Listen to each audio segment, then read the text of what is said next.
Kaler Kantho multimedia দ্বিতীয় বর্ষে পদার্পণ করায় আমি আমার পক্ষ থেকে শুভেচ্ছা এবং অভিনন্দন জানাই। কালের কণ্ঠ এক বছর পেরিয়ে দ্বিতীয় বর্ষে পদার্পণ করতে যাচ্ছে।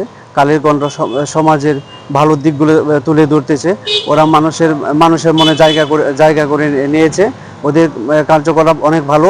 আমি কালের কণ্ঠের সাফল্যতা কামনা করি, সামনের দিকে এগিয়ে যাক। কালের কণ্ঠের বছর পূর্তিতে জানাই শুভেচ্ছা।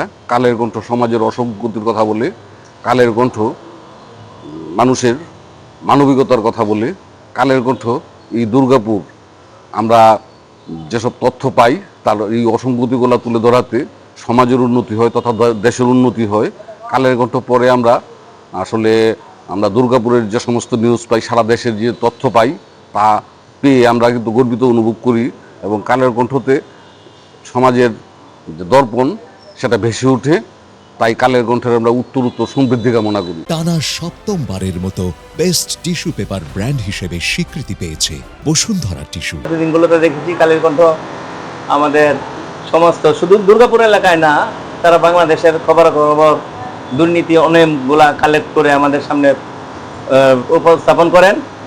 এই জন্য আমরা সবসময় আপডেট নিউজগুলো তাদের কাছ থেকে পাই এবং কালের কণ্ঠকে আমরা অনুসরণ করি।